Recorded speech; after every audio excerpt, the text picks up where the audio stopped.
Hey guys, so sorry for the spam on this, but those of you that know me know what I'm like. I've kind of got a bit obsessed with this now.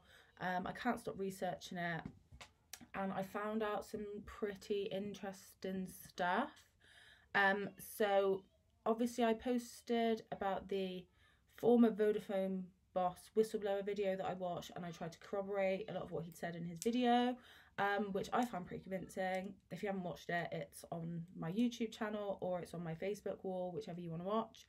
And then this morning I compared the 5G coverage map globally and then the coronavirus outbreak globally, and the maps just kind of like overlap, like they're completely almost identical. And so it kind of got me thinking, like, the people in power at this point must know about this. I mean, I feel like there is an agenda at this point to push the official narrative and to try and silence anything that's not the official version is kind of being branded a conspiracy. But I think as long as you can back up with what you're saying with facts, it's not necessarily a conspiracy. Or if it is a conspiracy, it doesn't mean it's not true. So kind of what I understand is this official narrative is being pushed. YouTube, Facebook, Google have all given the World Health Organization's version of this pandemic free advertisement on their platforms, and anybody that's kind of like the whistleblower video got removed. Anyone that's kind of voicing an opinion that challenges the official narrative there's an attempt to silence them, and so obviously this is just making me question it even more. So I've done some research and I'm going to try and cite my sources as I go along. Some parts I'm going to speculate on, but I'll tell you when I'm speculating, when I'm saying like, oh, this is just my opinion or anything like that. And then if there's like an official source, I've tried to use kind of credible sources as much as I can. But some of this is going to kind of touch on what people would call conspiracies, but I'm going to try and source it from as credible sources as I can to back up what I'm saying. But it is going to challenge the kind of the official narrative of this coronavirus pandemic. And so, yeah. So the first point that I wanted to make was the fact that everybody is, I mean, you've got a lot of people questioning the official version, but then ultimately you have a lot of people being very obedient to this kind of tyrannical measures that have been put in place. And as soon as I started thinking about this obedience, people that have studied psychology will know this experiment, but I did a psychology A-level years ago, and it reminded me of an experiment called the Milgram experiment, the Milgram shock experiment, where they basically were administering electric shocks to somebody in another room, or they thought they were administering electric shocks, and because somebody in a white lab coat was telling them to administer these shocks, 65%, that's 2/3 of the total participants, administered a fatal level of electric shock to somebody in another room that they didn't know. And basically the conclusion of that experiment was that ordinary people will follow orders given by an authority figure, even to the extent of killing an innocent human being. And so I just thought that was an interesting experiment to bring up at this point in terms of obedience, and the fact that there's kind of this hysteria at the moment around the pandemic. And I'm going to stop clicking that pen because that's going to be annoying. But basically, panic buying and things like that, it's like people's survival instinct has really kicked in at this point, and people are scared. People are really scared. The economy's kind of been brought to a complete halt, and it's like when we come out of this, nothing's going to be the same again. It kind of reminded me of 9/11, when all of these kind of extra security measures were brought in afterwards, and they started to like roll them back a bit after the whole scare was gone or had passed, but not all of them. And I feel like that's what's going to happen now as well. So they've imposed all of these tyrannical measures in the name of protecting us. But I think when we come out of this pandemic or come out of this lockdown, a lot of these measures are still going to be in place. We're not going to be put back to the place that we were at before. That is speculation. That's just my opinion based on what's happened in the past. But I thought I'd just put it out there. So the next thing I was going to talk about was China.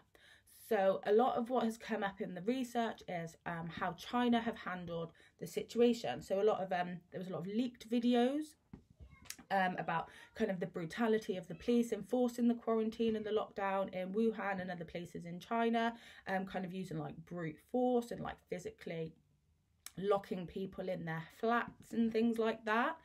And I've read multiple articles that have been released over the years, kind of insinuating and intimating that China is the future of the West as China rises economically and militarily on the world stage. It's becoming a massive player, and certain articles such as there was a Foreign Affairs article called "The Rise of China and the Future of the West: Can the Liberal System Survive?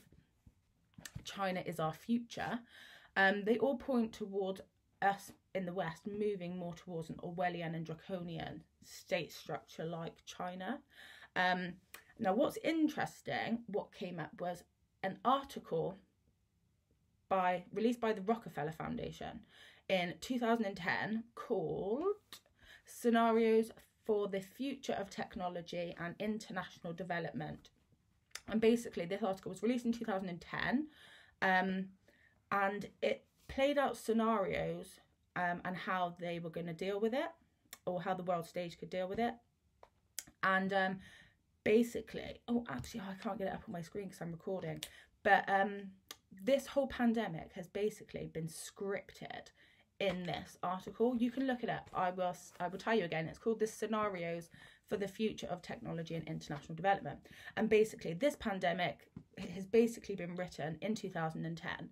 China kind of imposed their draconian strategies for quarantining, face masking, and to start with, the West were kind of just like, oh no, that's like really bad. We need democracy and freedoms and blah, blah, blah. But then kind of what's happening now, China is being looked at in awe, like, oh my God, look how well they've dealt with the pandemic. It's basically stopped in China now. And so that's going to be used, this is speculation, as a justification for more kind of Orwellian steps towards that kind of structure, this kind of totalitarian structure. And so, I mean, that is speculation on my part, but based on what I'd read, I think that's probably kind of the direction that we're moving in the West. The next thing I wanted to talk about was the World Health Organization. So the World Health Organization is the kind of organization, the body that is directing this narrative of what the coronavirus is, where it's come from, how it's spread, what we're supposed to do. And the guy that is head of the World Health Organization, a guy called Tedros, he's from Ethiopia. And I did a little bit of research on him, and he is not a very honest person. He has been caught out 3 times for covering up cholera in Ethiopia, covering up pandemics in Ethiopia.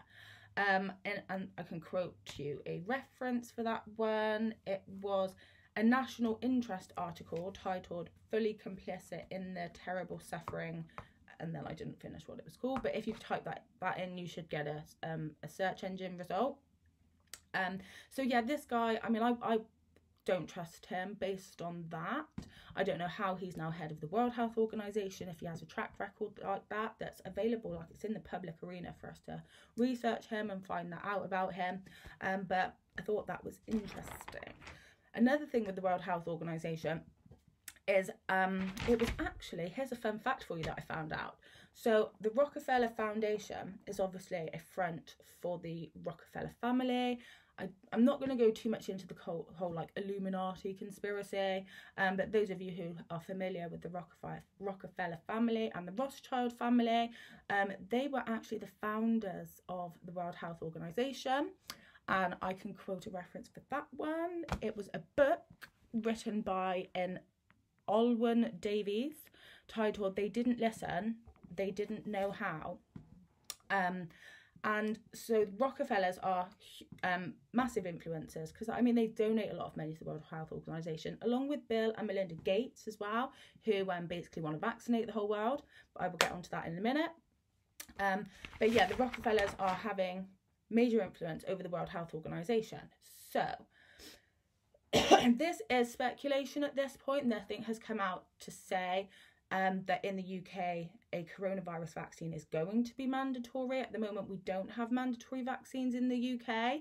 And whether you're an anti-vaxxer or a pro-vaxxer, I think that the state demanding what goes in our bodies is fascist, and I will oppose it. Personally, I mean, that's a whole different debate that I don't really want to go into, but I am going to speculate that after this coronavirus, because what was his name, the health secretary, I can't remember his name, but the health secretary said in November, there was an article in The Guardian where he basically said that he was considering imposing mandatory vaccinations, and the laws could be imminent. So I think this would be like a vehicle for them to kind of rush that legislation through to impose mandatory vaccinations.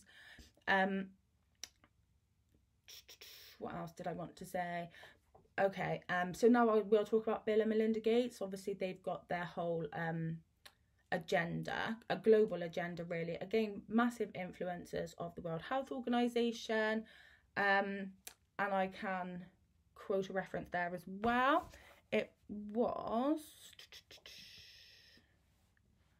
It's a global policy forum report that I accessed through the Guardian newspaper website, and the title of the article was, "Are the Gates and Rockefeller Foundations using their influence to set an agenda in poor states?" And this was basically intimating that mandatory vaccinations are on the global agenda at the World Health Organization, and I think that the coronavirus is going to be a vehicle for that to be pushed through. The last thing that I wanted to mention was about the economy. I haven't done that much research on the economy because, I mean, I don't understand a lot of it. I kind of understand it in the sense of a fiat currency where the money doesn't really exist, and there's nothing backing it, so the banks are just creating it. So in that sense, I understand the economy. But what I do understand is that if they are bringing the economy to a halt, what we have to look at is who is going to benefit from that. And the answer I could find was somebody who wants to replace the economy. So there have been conspiracy theories around for a while that there is an agenda to push for a global economy, kind of a one currency, cashless society. And this guy, Tedros, that I was talking about earlier, the head of the World Health Organization, actually called for people to stop using cash, to only use cards, because apparently that's how the virus can be spread. So again, that fits into the agenda of a cashless society and a global economy. And Prince Charles, in January of this year, I think he was in Sydney, he called for a new economic model, and I quote, "a revolution in the way of a global economy." And I found that in the Express newspaper.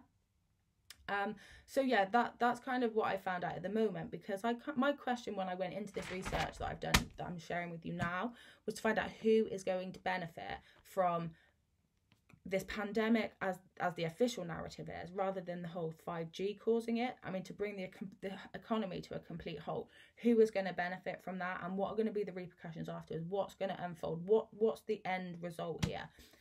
My answer is, I think, from what I found out, I think it's going to be a global economy, mandatory vaccinations, and more surveillance, much more surveillance. I mean, in China, I was looking into kind of the surveillance that they've got in China, and they've got like facial recognition. They're walking down the street and all of their cameras, they're facial recognition cameras. So I mean, they're way ahead of what we've got here. We've got CCTV everywhere. We're one of the most surveilled nations, but actually it's not to the extent that it is in China. And they even have something called it's like a credit score, but like a social credit score. And if these cameras like pick you up doing good things, you'll get like a higher credit score, higher social credit score. And if you do things that the state doesn't approve of, your credit score, your social credit score goes down. And there's people that like can't go on aeroplanes and can't go on trains because their social credit score is too low.